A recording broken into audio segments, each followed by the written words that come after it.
आइए दोस्तों, आज फिर सुनते हैं एक और कहानी जिसका शीर्षक है चुनमुन के बच्चे। बहुत समय पहले की बात है। एक सुंदर और हरे भरे गांव में चुनमुन नाम की एक चिड़िया रहती थी। चुनमुन बहुत ही प्यारी और दयालु चिड़िया थी। उसका घर एक बड़े पेड़ की ऊंची डाल पर बना हुआ था। चुनमुन के 4 छोटे छोटे बच्चे थे जो बहुत ही शरारती और चुलबुले थे। उनके नाम थे नन्हू, पिंकी, मिट्ठू और गुड्डू। चुनमुन रोज सुबह अपने बच्चों को छोड़कर खाना लाने के लिए उड़ जाती थी। बच्चों को खाने में ताजे फल, कीड़े मकोड़े और दाने बहुत पसंद थे। जब भी चुनमुन वापस आती, उसके बच्चे बहुत खुश हो जाते और चहचहाते हुए उससे खाना लेने के लिए दौड़ पड़ते।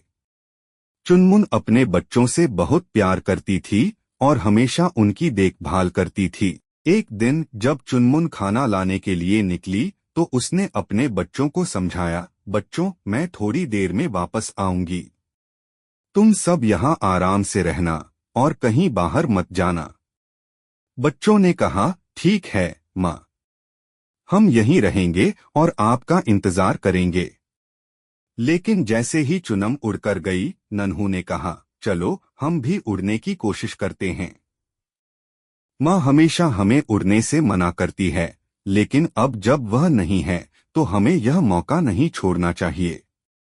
पिंकी ने कहा, लेकिन माँ ने हमें बाहर जाने से मना किया है।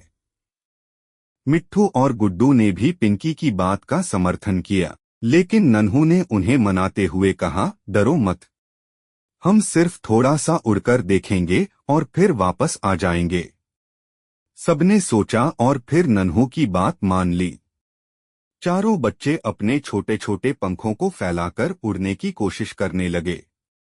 शुरू में उन्हें डर लगा, लेकिन धीरे धीरे वे उड़ने लगे और पेड़ की डालों के बीच झूलने लगे।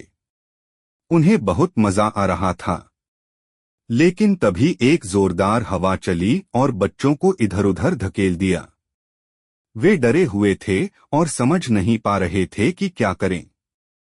वे अपने घोंसले से दूर हो गए और नीचे गिरने लगे।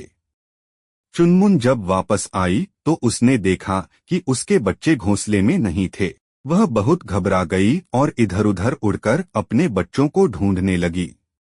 थोड़ी देर बाद चुनमुन ने देखा कि उसके बच्चे पेड़ के नीचे डरेस में बैठे हैं। वह तुरंत उनके पास गई और उन्हें अपनी पंखों में समेट लिया। चुनमुन ने प्यार से कहा, मैंने तुमसे कहा था ना कि घोंसले से बाहर मत निकलना। देखो, आज तुम्हारी मूर्खता की वजह से तुम सब मुसीबत में पड़ गए। बच्चों ने रोते हुए माफी मांगी और कहा, माँ, हमें माफ कर दो, हमसे गलती हो गई।